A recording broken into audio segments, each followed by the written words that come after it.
Powered by the Montana Television Network.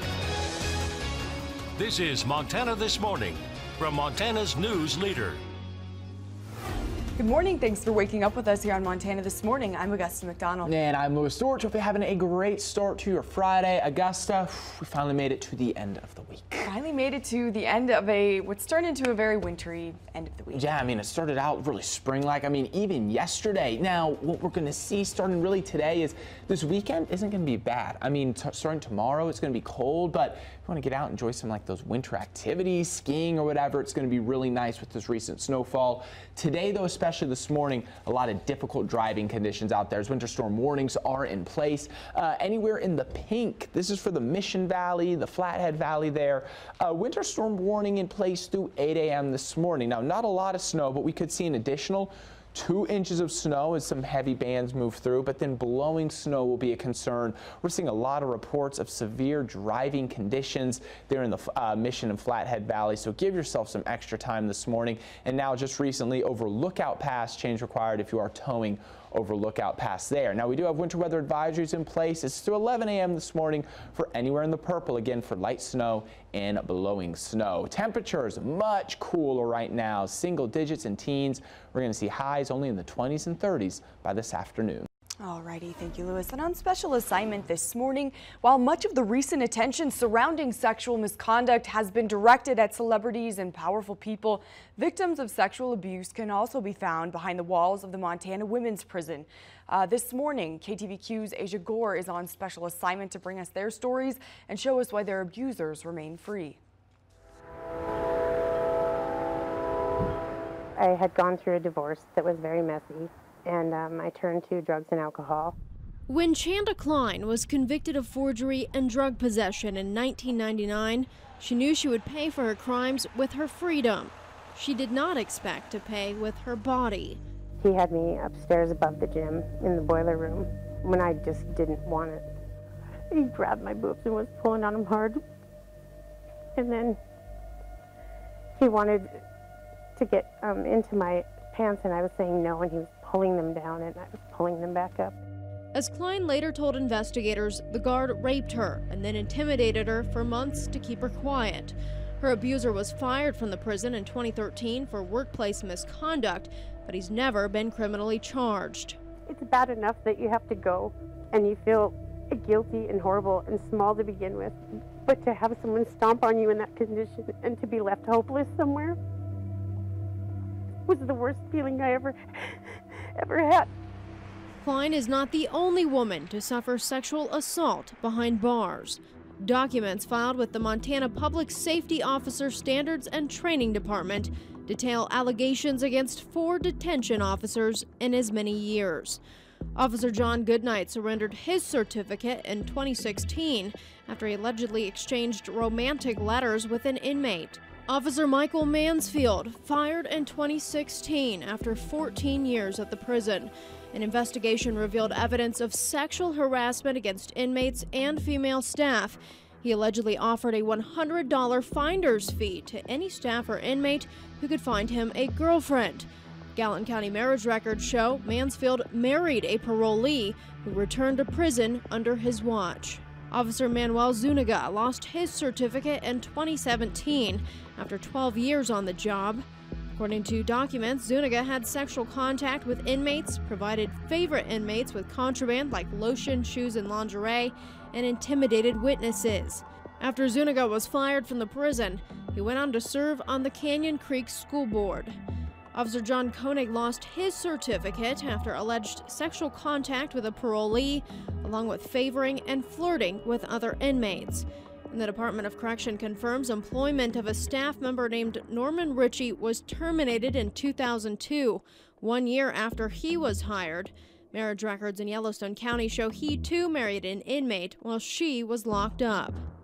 The Montana Department of Corrections declined to comment on any of these recent cases, saying they still could result in criminal charges. But Yellowstone County Attorney Scott Twido tells me his office hasn't received any criminal complaints against staff at the women's prison in at least 5 years. Garrity rights protect officers who disclose information about a fireable offense from criminal prosecution. but it does not protect them from civil action like revocation of a law enforcement certificate. I think it's one of the most serious things that could happen to a public safety officer. Perry Johnson's office not only certifies officers to work in Montana, but also investigates allegations of misconduct. Currently, I can tell you that we have 70 open allegations that we're looking at. His office has just one investigator for the entire state who reviews evidence and conducts interviews with the officer and his or her accusers. There's no secrets. We're not hiding the ball from anybody. The bottom line is it's got to be fair for everybody that's involved. If Johnson's office revokes the officer's certificate, that officer can no longer work in Montana. But Johnson says that's only been the case since 2014, and the code passed that year is not retroactive. So if you were revoked as a public safety communicator, you could be a detention officer. Marilyn Hamill, a retired guard at MWP, recalls several instances of sexual misconduct. He did a lot more than he should have. And the girls used to make comments about, well, he's not happy at home. And I go, that's his problem, not yours. Hamill believes inmates sometimes initiated sexual relationships with staff. It's kind of like a 16-year-old. Legally, they cannot give consent to have sex. So 16-year-olds and younger can't give consent either. Inmates are the same. Jenny Hansen, the newly hired warden, says the prison is committed to following all 52 standards of the Prison Rape Elimination Act. We're the first facility in the state of Montana that has passed 2 pre-audits. The most recently released audit from 2016 shows the prison did pass that exam, but a closer look reveals it was incompliant with at least 7 standards.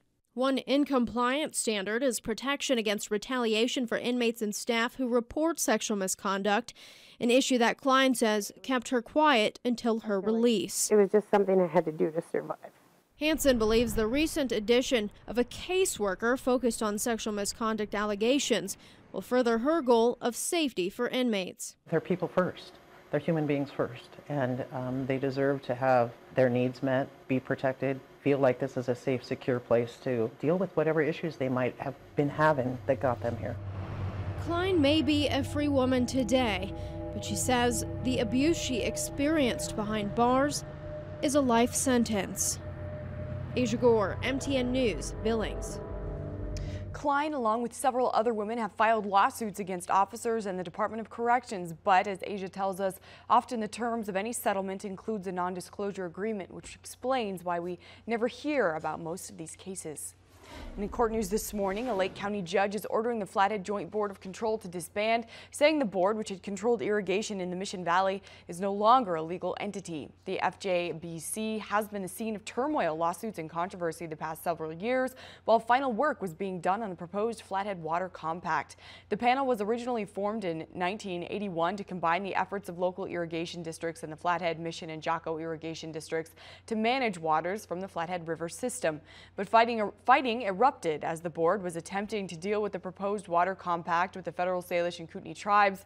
The board fractured, but then was reformed after a controversial vote in 2013.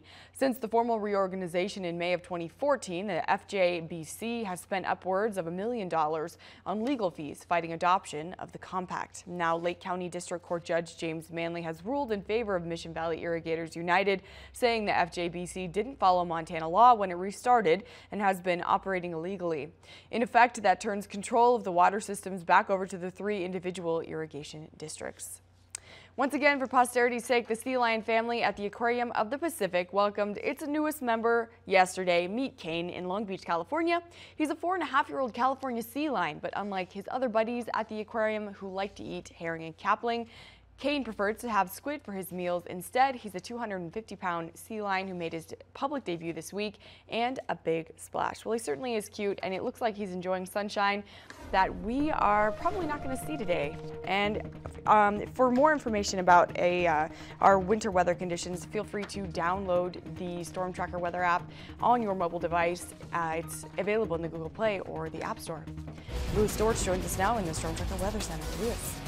All right, thank you, Augusta. Good morning, everyone. Hope you're having a great start to your Friday. Quick look at the temperatures outside, and yes, much colder this morning than where we were yesterday at this time. 19 right now in Missoula, 15 Polson, 12 Kalispell, 6 here in Seeley Lake, 10 Phillipsburg, 33 Sula, 21 Hamilton. So we can see where that front is. So it's still moving very slowly. So we're at 39 in Salmon, but it's going to continue to cool off as that front is slowly sliding off to the south. And then as far as those wind chills go, bitterly cold out there. Feels like 6 below right now in Kalispell. It feels like 7 in Missoula. Feels like 31 below zero in Cut Bank this morning. Feels like 10 degrees below zero in Havre. Feels like 17 below there in Billings and 7 below in Butte. All right, we do have some snow showers continuing to move through. This is what we're going to see, bands of snow. Some of these snow showers could be heavy at times. So as we move in closer, we have a band of snow currently pushing through. It looks like just south of Hamilton, some band of snow just off to the east here. And then as we move a little bit further north, Missoula, as I came in, it was snowing really hard here on my way to work at around 2 this morning. Then we got a break, but notice it looks like another band of snow is just getting ready to move in.